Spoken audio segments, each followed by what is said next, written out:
Madame, Monsieur, bonsoir et merci d'être avec nous. Au début du 19e siècle, nous étions à peine 1 milliard sur la planète Terre. Aujourd'hui, nous sommes près de 8 milliards. Nous sommes également dans un contexte où la demande mondiale des denrées alimentaires stratégiques augmente fortement depuis 20 ans. Or, la production agricole se situe à peu près dans les mêmes pays. Et la production dans les pays en voie de développement n'a pas eu les effets escomptés jusqu'alors. Pour le dire autrement, 3 milliards de personnes vivent au quotidien en se demandant ce qu'elles vont pouvoir manger d'ici ce soir, et cette situation risque de perdurer à cause de la guerre en Ukraine. Avec le conflit entre la Russie et l'Ukraine, tout le monde a l'air de découvrir que le bassin de la mer Noire est un grand grenier exportateur de nourriture sur la planète. La guerre en Ukraine est venue révéler l'hyperpuissance agricole de ces deux pays que sont la Russie et l'Ukraine. La guerre en Ukraine rappelle ainsi que l'agriculture et la sécurité alimentaire sont immensément géopolitiques. Le conflit ne sera pas sans conséquences et les grands acheteurs de blé et de l'huile, que sont l'Afrique du Nord, le Moyen-Orient et l'Asie du Sud-Est. L'Europe, quant à elle, se situe à un carrefour de sa politique agricole, sachant que si elle décide de relancer sa production, les résultats attendus ne seront visibles que dans 10 ans. Et si ce conflit venait à perdurer, quelles pourraient être ses incidences à l'échelle mondiale en matière d'alimentation et d'agriculture? Et quelle réponse de l'Europe et du reste du monde? Pour en parler, j'ai invité Marc Tarabella, eurodéputé belge, membre de la Commission de l'agriculture et du développement rural au Parlement européen, et Sofiane Benagila, ingénieur conseil algérien et chercheur dans les domaines de la sécurité et la souveraineté agricole. Monsieur Tarabella, bonjour et merci d'être avec nous. Bonjour. Monsieur Benagila, bonjour et merci d'avoir accepté notre invitation. Merci. Bonjour. Monsieur Tarabella, je vous poserai à vous la première question. Depuis le début de la guerre en Ukraine, beaucoup d'experts mettent en garde contre le risque d'une crise alimentaire mondiale. Dans quelle mesure vous êtes d'accord avec cette affirmation? Je pense qu'il y a un réel risque effectivement de crise alimentaire, en tout cas dans certains pays. Parce que déjà ce qui se passe aujourd'hui, c'est que les céréales sont comme d'autres matières premières devenues très chères et qu'elles risquent de manquer, c'est surtout cela, parce que l'Ukraine est un grand exportateur de céréales, pas tellement vers l'Europe. Nous sommes plutôt consommateurs d'huile de tournesol ou en tout cas de graines de tournesol. Mais en ce qui concerne le blé, beaucoup de pays, je dirais d'Afrique du Nord, du Moyen-Orient et même au-delà, sont très dépendants des exportations ukrainiennes. Je pense que c'était de l'ordre de 15 millions de tonnes par an. Que va-t-il advenir de cette production? Va-t-elle pouvoir être produite? Va-t-elle pouvoir être exportée? Parce qu'on voit bien que la Russie essaye de bloquer les ports de la mer Noire, notamment Mariupol. S'ils s'en prennent à Odessa, ça veut dire qu'il n'y a plus d'accès de l'Ukraine à la mer. Comment vont pouvoir être commercialisées ou vendues cette production? Donc c'est clair que ça pose un réel problème de risque et d'avoir des crises, peut-être des famines d'ailleurs, dans certains pays, effectivement. Monsieur Benagila, Monsieur Tarabella, à juste titre, vient de dire que c'est plutôt les pays en voie de développement qui sont dépendants de l'extérieur. Et ma question, justement, pourquoi cette dépendance alimentaire de l'extérieur? Et je rappelle que vous êtes, Monsieur Benagila, ingénieur conseil, vous êtes aussi chercheur en sécurité alimentaire et la souveraineté alimentaire. Et pour le coup, je vais vous demander aussi de nous spécifier ce qu'est la souveraineté et la sécurité alimentaire et s'il y a une corrélation éventuellement. Il y a actuellement les les pays dont on parlait tout à l'heure sont dépendants des céréales, parce que c'est ce qu'on appelle le baromètre de la faim. C'est devenu structurel depuis, mais il faut savoir qu'il y a 2 siècles, beaucoup de ces régions-là étaient excédentaires sur le plan alimentaire. Donc, c'est pas irréversible, mais c'est très difficile. Changement climatique, croissance démographique, etc. Et gouvernance, et puis destruction des systèmes qui permettaient à ces zones-là, systèmes agricoles qui permettaient à ces zones-là d'être excédentaires. Maintenant, vous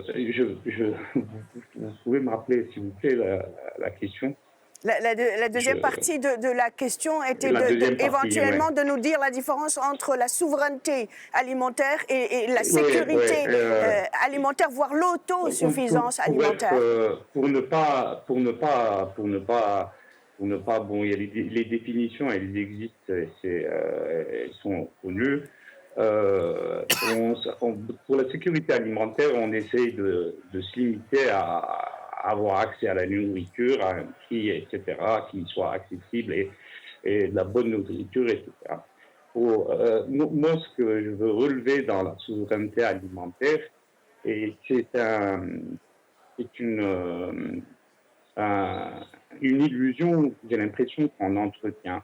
La souveraineté alimentaire, c'est pas être coupé du monde ou quelque chose comme ça, c'est mettre un système agricole, un système alimentaire en place qui nous permette de ne pas de nous épargner la famine en cas de crise.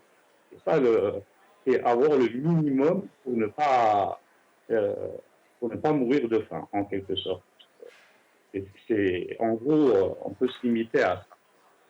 Donc, voilà. Vous êtes du même avis, M. Tarabella? Mais je dois avouer, je suis content d'entendre le propos du professeur Benadjila parce qu'on confond souvent ici dans les milieux européens l'un et l'autre terme. Pourquoi? Parce qu'on parle beaucoup, on parle français au Parlement européen, on parle toutes les langues, mais on parle beaucoup l'anglais, encore maintenant, après le Brexit. Et donc en anglais, food security, sécurité alimentaire, oui, mais dans le sens de nourriture saine, au sens des agences qui vérifient la sécurité de la chaîne alimentaire, voir si c'est propre à la consommation. Et donc, parfois, on emploie le thème, quand on tient, comme moi et d'autres, à ce que chaque sous-zone du monde puisse être productrice de l'essentiel de sa nourriture, ou voir il ne faut pas être contre les importations, on doit importer ce qu'on n'est pas capable de produire, mais faudrait-il peut-être réfléchir les échanges, on va peut-être parler des échanges par sous-zone du monde. Déjà, Edgar Pisani, qui fut un célèbre père fondateur de la PAC et commissaire au développement, disait dans un bouquin qu'il a rendu célèbre, il n'y a pas que le bouquin qu'il a rendu célèbre, il était célèbre bien avant, c'était Le vieil homme et la terre. Et il disait, si on pouvait réfléchir les échanges par sous-zone, même d'Afrique par exemple, et de dire que chaque sous-zone puisse produire ce dont elle a besoin pour sa nourriture, mais éventuellement exporte vers la zone voisine qui n'en produit pas, et ainsi créer un système économique vertueux. On ne l'a pas fait. On a plutôt mis les échanges avant, dans l'intérêt des échanges, avant de penser aux intérêts des populations là où elles vivent. Et c'est encore une politique qui, aujourd'hui, malheureusement, persiste trop souvent. C'est qu'on ne faut pas être contre les échanges, mais les échanges prennent le pas sur l'intérêt des populations par rapport à une satisfaction qu'elles devraient avoir dans, je dirais, une sécurité alimentaire, une production qui soit directement d'intérêt d'abord pour se nourrir, et puis après, on produit autre chose pour exporter, pour valoriser, mais on ne le fait pas toujours. Est-ce que selon vous, il y a des pays en voie de développement qui ont atteint pas sécurité alimentaire, mais en tout cas leur souveraineté alimentaire? Mais moi, je connais assez mal le continent africain, mais je pense que le Rwanda a certainement une volonté d'essayer de faire cela. Et son voisin, par exemple le Congo, qui est probablement un des pays qui pourrait, au niveau agricole, être très producteur de nourriture pour sa population, le Congo dépend du blé d'Ukraine également, et sa population souffre de malnutrition de manière chronique. Et donc, je dirais que là, il n'y a aucun souci de la part des dirigeants. Peut-être que ça change un petit peu maintenant avec M. Tshisekedi, mais il n'y a eu aucun souci jusqu'à présent de vouloir produire l'essentiel de la nourriture pour les gens, les 100 millions ou à peu près 100 millions de citoyens congolais. Voilà un exemple. Il y en a d'autres. Il y a des pays qui malheureusement doivent importer. Parfois, on organise l'importation. Je parle beaucoup du lait en poudre européen en Afrique de l'Ouest, où on empêche par cette exportation massive de faux lait en poudre, enrichi soi-disant entre guillemets avec de l'huile de palme qui vient de Malaisie et d'Indonésie, puisqu'on a retiré le beurre et on l'a vendu sur le marché mondial, puisque le beurre est cher. Et cette espèce de faux lait est exporté au Ghana et dans toute l'Afrique de l'Ouest sous le vocable lait en poudre, moins cher que le lait local. Donc comment voulez-vous que les producteurs locaux se développent? Et donc là pose le problème d'une mise en cohérence de nos politiques au niveau européen, entre la politique agricole, de développement, économique, sans doute, également des échanges et droits humains. Et là, il faudrait mettre un peu plus de cohérence. Je crois qu'on y travaille et que ça commence à changer, notamment au niveau de la politique des échanges. Je pense qu'aujourd'hui, la roue tourne et on se rend quand même compte qu'on ne peut plus échanger n'importe quoi, n'importe comment au travers de la planète. Monsieur Tarabella, vous anticipez une question qui pour moi est très grave. D'ailleurs, j'ai apporté ceci. Oui. Vous reconnaissez, donc c'est l'étiquetage du lait demi-écrémé vendu dans les grandes surfaces ici en Belgique et pratiquement dans toute l'Europe. Il est marqué dans vous savez, les ingrédients que j'ai pris le document qui montre le lait demi-écrémé, mais c'est valable pour le lait entier. Par rapport à la matière grasse, il est écrit juste matière grasse, dont acide gras saturé.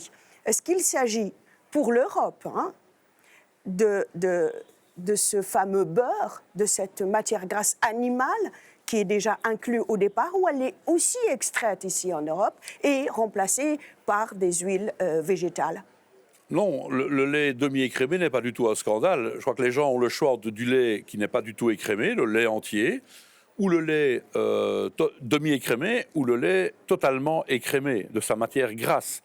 Et donc, quand on fait un régime alimentaire comme moi, qu'on est attentif à son poids, on prend plutôt du lait demi-écrémé plutôt que du lait entier. Mais le scandale vient que parfois, dans certaines productions, notamment en Irlande, dans l'Europe du Nord, au Danemark, aux Pays-Bas, eh bien, des grosses compagnies laitières, dans la matière grasse qu'elles extraient, elles font du beurre et elles l'exportent sur le marché mondial, mais on remet de l'huile de palme et on assèche tout ça, on fait de la poudre et on l'appelle lait en poudre et on l'exporte en Afrique de l'Ouest. J'entends bien, Monsieur Tarabella, par rapport aux pays en voie de développement, en l'occurrence l'Afrique et l'Afrique de l'Ouest, plus spécifiquement. Mais concernant l'Europe, ici, est-ce qu'on procède de la même manière ou pas? Non, parce qu'en Europe, il y a un étiquetage qui est... C'est-à-dire que moi, ménagère, quand je vais aller acheter mon lait entier, la matière grasse, c'est du beurre. C'est la matière grasse animale qui est à l'intérieur. C'est la matière originelle du lait, donc c'est la graisse, oui. Donc le scandale, c'est par rapport aux pays d'Afrique. Oui, le scandale, c'est que le problème vient aussi de pays africains qui feraient bien de s'inspirer, par exemple, de règles européennes pour étiqueter correctement ce qu'ils reçoivent. Et qu'à un moment donné, quand c'est pas du lait en poudre, quand c'est pas du vrai lait et qu'on a rajouté de l'huile de palme, mais que ça n'apparaît pas sur l'étiquette, c'est évidemment une tricherie de la part de l'industrie qui fait ça, bien sûr, mais c'est aussi une complicité des autorités de ces pays qui ne veulent pas améliorer leur étiquetage et qui permettent cette tricherie. Et donc, il y a une co-responsabilité. Monsieur Benagila, en Afrique, en général, dans votre pays, l'Algérie, est-ce que le lait, une fois reçu sous forme de poudre écrémée, est-ce qu'une fois converti en lait liquide, on lui ajoute les matières grasses, en l'occurrence l'huile de palme qui est interdite? Vous me le direz tout à l'heure, Monsieur Tarabella. Mais Monsieur Benagila, cette matière grasse végétale est ajoutée en Algérie ou par l'exportateur? Est-ce que en principe, je n'ai pas d'informations précises sur le sujet, mais je pense qu'elle doit être ajoutée par les transformateurs, pas par l'importateur, c'est clair. Puisque le lait en poudre arrive écrémé, monsieur. Monsieur l'ingénieur, Oui, ça arrive. il arrive écrémé, donc il ne contient pas de matière grasse, ni animale ni végétale. Est-ce que l'importateur achète séparé le lait en poudre écrémé et l'huile de palme? Probablement, parce que ça ne doit pas être les mêmes prix ni le même marché. Qu'en est-il de la production de lait dans votre pays, en l'occurrence? On importe 60% de la consommation, en principe, la consommation locale. Mais en Algérie, on consomme beaucoup plus de lait, c'est à peu près 120 litres par personne et par an. C'est beaucoup plus que la moyenne en Afrique et relativement élevé. Parce que le lait est consommé non pas est consommé comme source de protéines. Donc, c'est un aliment important dans le régime alimentaire.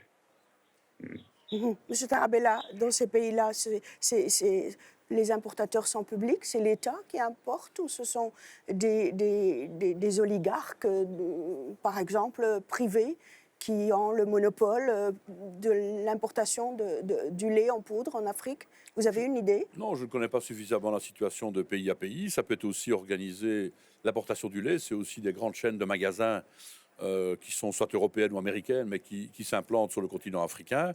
Peut-être demain, elles seront chinoises, peut-être déjà aujourd'hui. Et c'est du lait qui est importé, mais aussi par des firmes privées. Vous me confirmez que l'huile de palme est interdite? Non, l'huile de palme n'est pas du tout interdite. L'huile de palme, en Europe, elle est dans tous les aliments. Dans tous les biscuits, vous avez de l'huile de palme. Parce que mais à un certain pourcentage. Elle a peut-être un défaut, mais elle a une grande qualité. C'est qu'elle ne s'oxyde pas.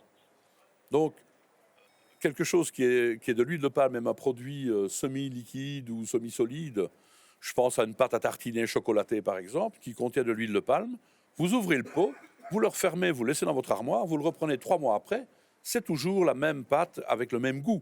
Et donc c'est une grande qualité qui n'est pas une qualité qu'ont d'autres huiles. Et donc, voilà, elle a cette qualité qui fait que, et notamment elle est d'un coût moins cher, et donc voilà pourquoi elle est très prisée par l'industrie agroalimentaire pour être intégrée dans une série d'aliments, que ça va des biscuits jusqu'à des pâtes à tartiner, etc. Donc c'est pas interdit, mais nous au niveau européen, on oblige l'étiquetage aujourd'hui contient de l'huile de palme.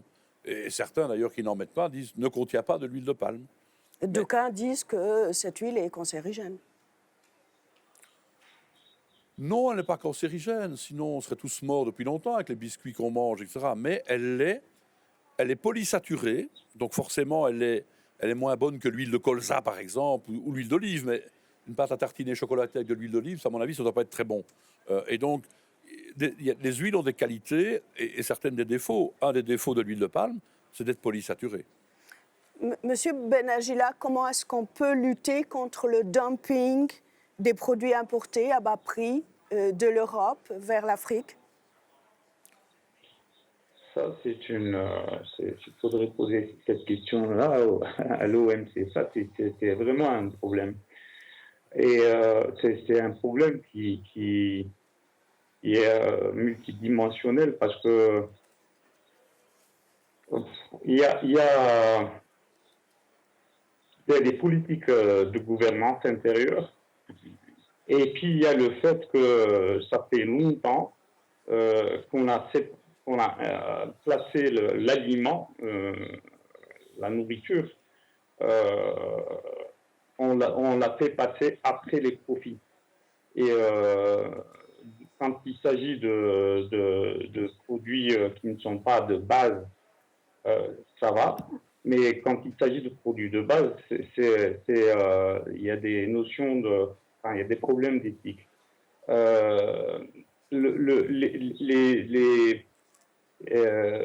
est donc, tant qu'on est sur un problème de prix et de compétitivité, c'est impossible pratiquement de s'en sortir. Il faudrait séparer ce qui est aliment, et c'est parce que c'est vital, et c'est pas un aliment, c'est pas une chaussure, c'est pas un téléphone, c'est pas. Et donc on peut pas placer ça avec les mêmes règles, utiliser ça avec les mêmes règles, etc. C'est pas possible. Et et tout se passe avec l'OMC. Et là, c'est pas évident, c'est pas du tout évident parce que c'est hyper complexe. Il y a l'ORD, l'organisme de règlement différents, etc.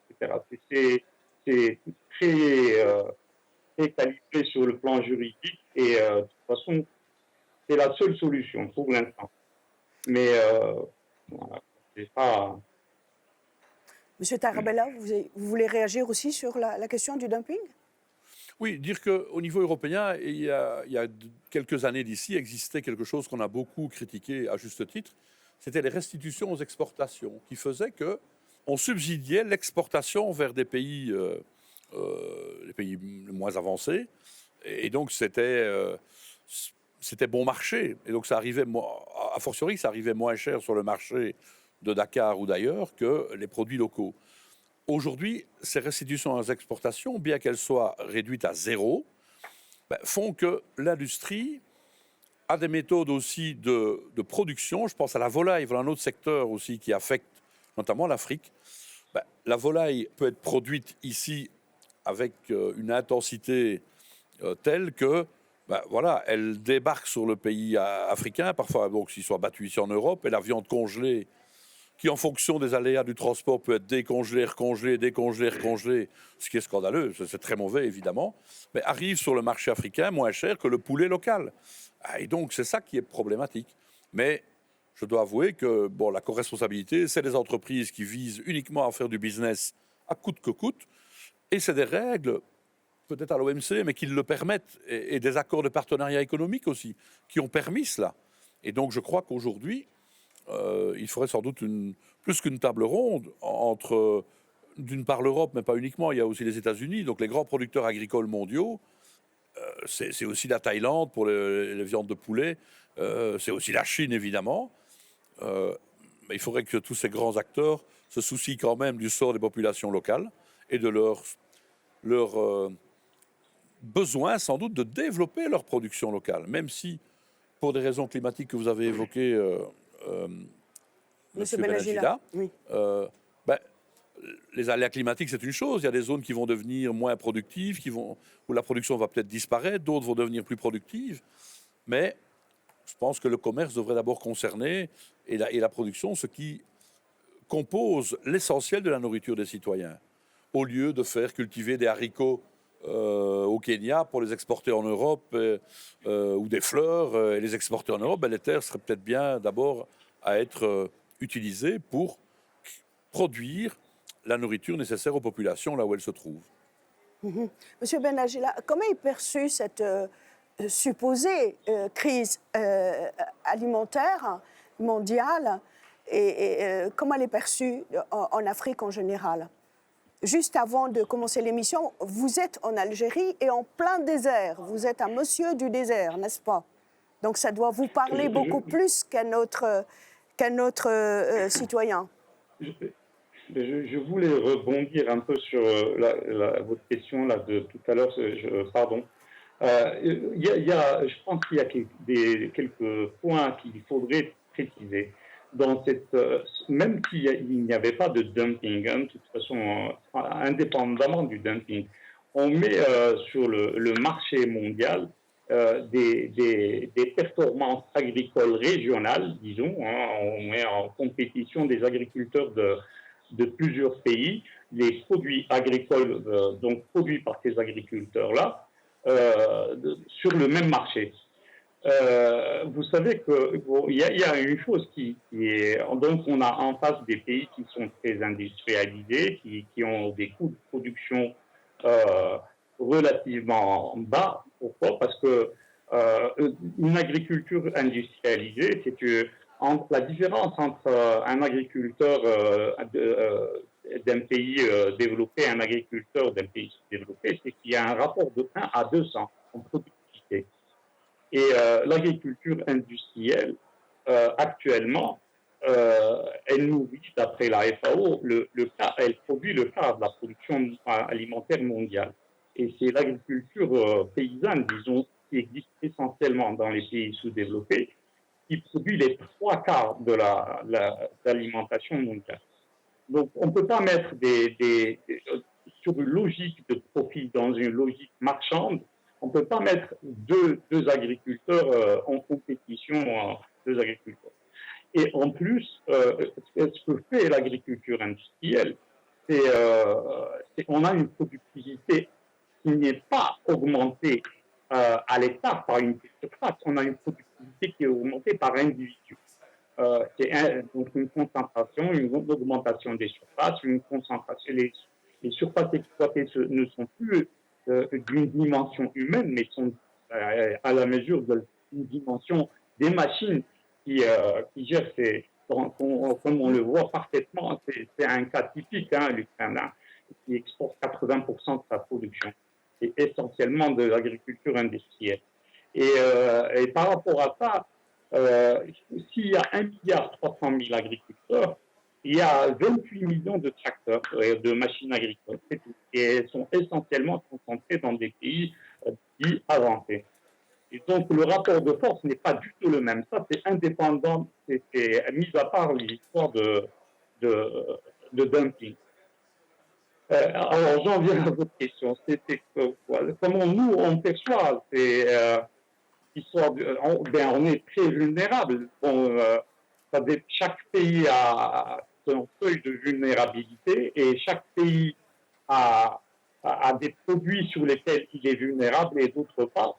Donc, c'est par rapport au blé, c'est pas du tout la même vulnérabilité. Il y a une vulnérabilité qui est déjà par rapport aux fournisseurs, à la quantité il y a des fournisseurs qui sont accessibles et des fournisseurs qui ne sont pas accessibles, qui ne sont plus accessibles maintenant. Et voilà, donc, et ça dépend du niveau de production. En Afrique du Nord, par exemple, l'Afrique du Nord importe 30 millions de tonnes et chaque pays n'a pas le même niveau de dépendance par rapport à... Mais c'est très critique. Et actuellement, dans la conjoncture actuelle, avec l'augmentation en parallèle de l'énergie, un pays exportateur d'énergie comme l'Algérie, où on arrive à s'en sortir, mais des pays qui sont importateurs d'aliments et importateurs d'énergie, là, c'est des situations très délicates. Et, on peut penser à la Tunisie, par exemple, dans ce cas.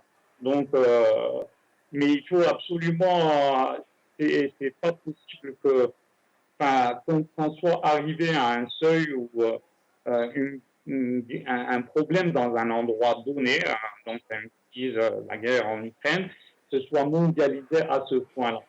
Et on voit que c'est-à-dire ça montre la vulnérabilité du système alimentaire comme tel qui est conçu et son manque de résilience. Vous vous rappelez certainement de l'histoire du coup de métal qui a bouclé le canal Suez l'an dernier, j'ose dire métal. C'est l'Evergiven, le bateau, et comment ça a perturbé pendant une semaine le commerce mondial, etc. Heureusement que ça n'a duré qu'une semaine, et heureusement qu'il y a eu un seul blocage. Pour dire que ça tient à presque rien. Voilà. Très bien. Donc, dans des périodes comme ça, on sent notre vulnérabilité de façon importante, quoi. C'est clair. Monsieur Tarabella. Un pays comme la Tunisie est démuni. Monsieur Tarabella, Monsieur Benagila vient de le souligner, cette crise ukrainienne ne va pas impacter tous les pays de la même manière, de la même intensité. La hausse des prix auxquels vont être confrontés ces pays-là, les pays de l'Afrique et en Europe aussi. Dans quelle mesure ils vont venir perturber la paix sociale? Dans quelle mesure la nourriture conditionne, au fond, la paix sociale? 2008 a été là aussi pour nous le montrer, crise alimentaire, le prix de la tortilla au Mexique, et donc émeute de la faim. Je crois que le premier devoir d'un État, je pense, qu'il soit démocratique ou moins démocratique, c'est de veiller au bien-être de la population, mais notamment par les besoins fondamentaux. La nourriture, je peux ajouter l'accès à l'eau potable. Là, je peux vous citer les 17 objectifs de développement durable. Bon, ça, c'est des objectifs sur le papier de l'ONU, mais on ne les atteindra jamais, malheureusement. C'est des discours et il y a des progrès qui se font, mais malheureusement, la planète est comme ça. Il y a 800 millions de personnes qui souffrent de malnutrition dans le monde. C'est essentiellement 800 millions de paysans. M. Benagila a bien fait d'insister sur le fait que c'est l'agriculture de subsistance qui produit les 3 quarts de la nourriture aux gens dans le monde.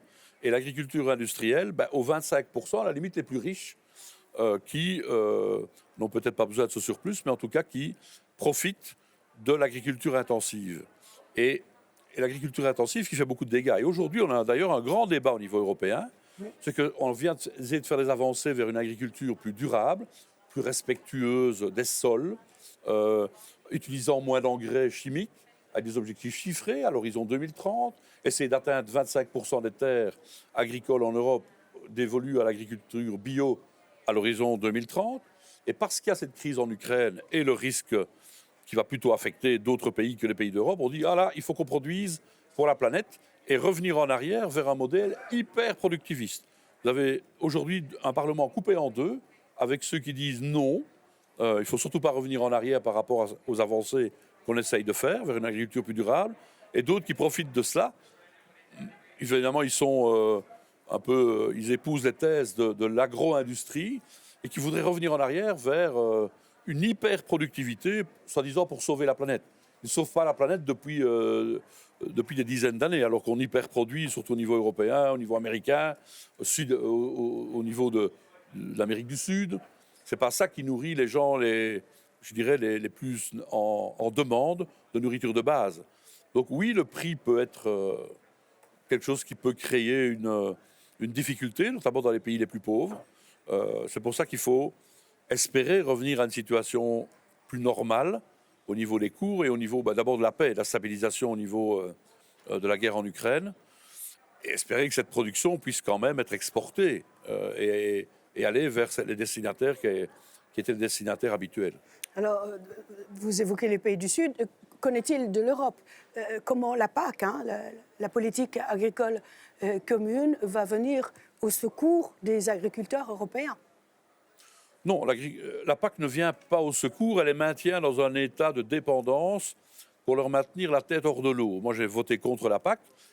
Et aujourd'hui, la crise de la guerre en Ukraine nous montre que la PAC n'est pas bien réfléchie, puisqu'elle donne forfaitairement aux agriculteurs en fonction des hectares qu'ils travaillent ou aux propriétaires qui les ont et qui ne travaillent pas. Mais l'aide est distribuée pas en raison, elle ne tient pas compte de critères économiques. Et je prends un exemple. Aujourd'hui, je ne serais pas choqué de dire à des agriculteurs, à des producteurs de céréales de mon pays qui ne sont pas les plus pauvres des agriculteurs, de dire cette année, si le froment reste, le blé reste à 380 ou dépasse les 400 € la tonne, vous n'auriez aucun droit à l'aide européenne. Zéro, parce que le marché vous rémunère très bien. Par contre, les producteurs de viande, de lait, d'œufs, les éleveurs, eux, si leur prix n'augmente pas très fort ou augmente pas à due concurrence, les céréales, c'est un coût de production pour eux. Ils vont être en difficulté encore plus qu'ils ne le sont aujourd'hui. Et donc, cette aide pourrait être transférée vers les éleveurs. Mais ça, on ne le fait pas parce qu'on a un système très cadenassé. Donc, la PAC, elle a une certaine utilité, mais elle n'aide pas de manière intelligente le monde agricole. On parlait de l'impact de la guerre en Ukraine. Est-ce qu'on envisage déjà et d'emblée remplacer la production des céréales, de l'huile de tournesol ici, en Europe? Si oui, vous savez très bien qu'on ne peut pas accélérer la production de blé, par exemple, comme on a accéléré la production des masques quand on a vécu les 2 années de confinement. On a pu plus ou moins accélérer les recherches pour le vaccin, mais pour le blé, il faut facilement 10 ans pour avoir un résultat, non? Oui, on ne va pas non plus déforester pour produire plus de blé.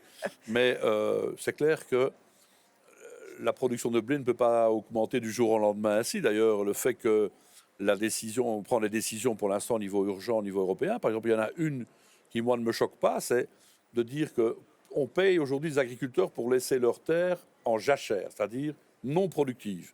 C'est une mesure environnementale. Et à l'échelle de la France, c'est 1 million d'hectares. À l'échelle européenne, c'est 4 millions d'hectares. Alors on se dit, tiens, si on pouvait transitoirement utiliser ces hectares, ces 4 millions d'hectares, pour dire on va produire du blé ou des protéagineux pour nourrir les citoyens, peut-être aussi pour suppléer pour la nourriture animale. Oui, sauf que il fallait le décider maintenant, c'est en train, parce que les semis ont lieu maintenant, mais ça ne remplacera jamais la production ukrainienne. Donc ce qu'il faut souhaiter, c'est que, effectivement, la paix voit le jour assez rapidement et que la production en Ukraine ne soit pas entravée et qu'elle puisse aller à ses destinataires. Parce que l'Europe ne suppléera jamais à la production, quand on additionne la proposition russe d'ailleurs, et ukrainienne, c'est énorme. Donc on ne peut pas tout.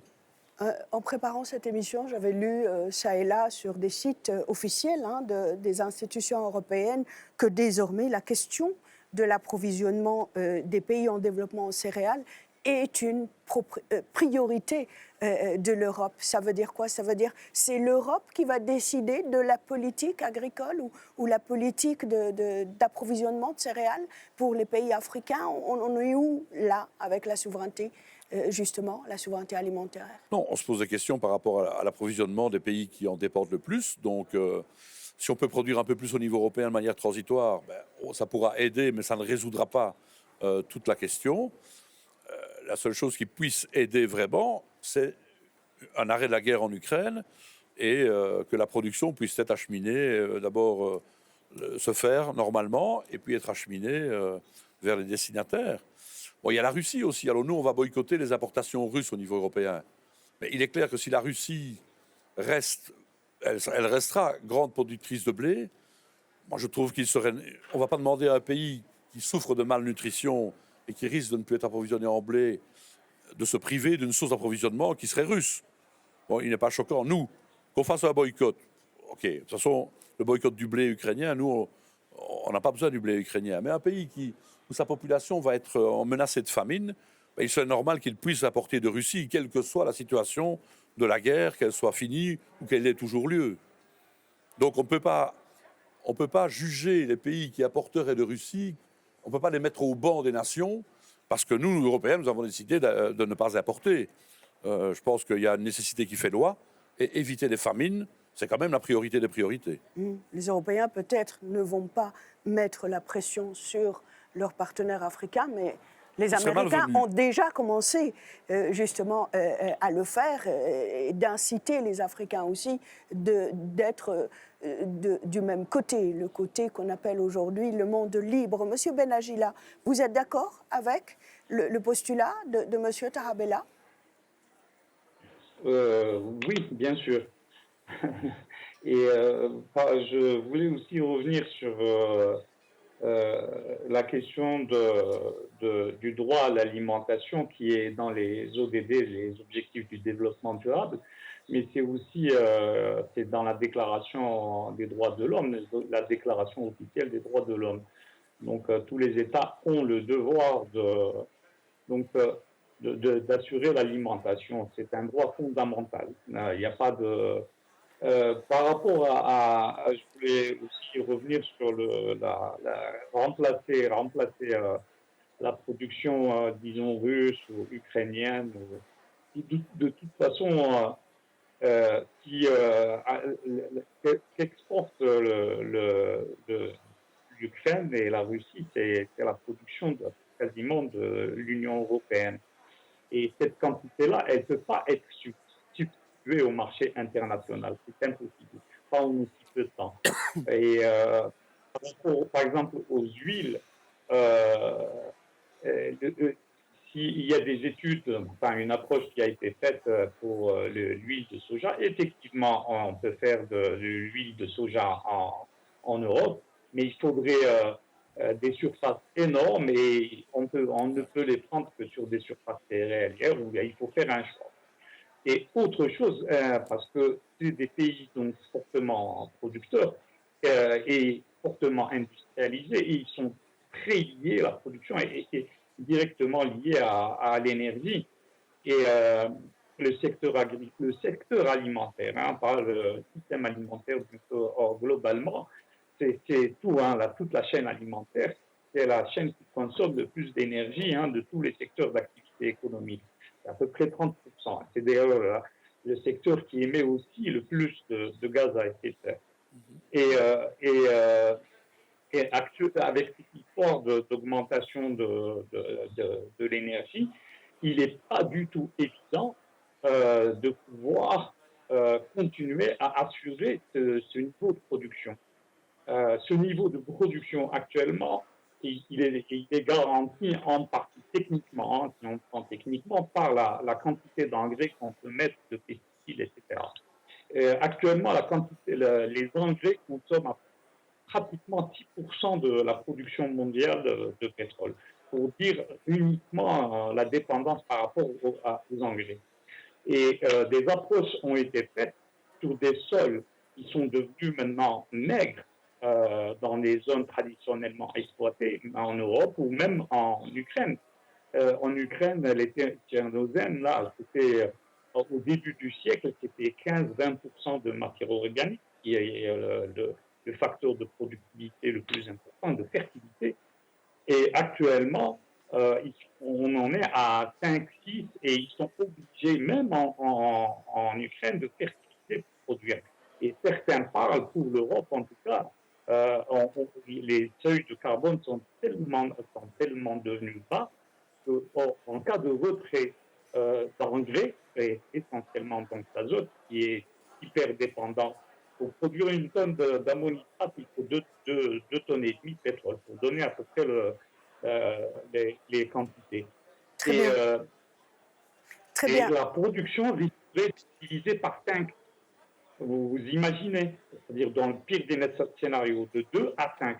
C'est-à-dire que ça serait la place qu'ont ces pays producteurs actuellement, elle va systématiquement changer, quoi. C'est pas possible. Et un pays comme le Brésil, qui est l'un des plus grands, donc on sait ce que c'est que le Brésil dans le commerce international, et c'est un très gros importateur d'engrais et de Russie, quoi. Très bien. Un dernier mot. On n'a plus beaucoup le temps, M. Benagila, je m'en excuse. Un dernier mot rapidement, M. Tarabella, avant de conclure cette émission.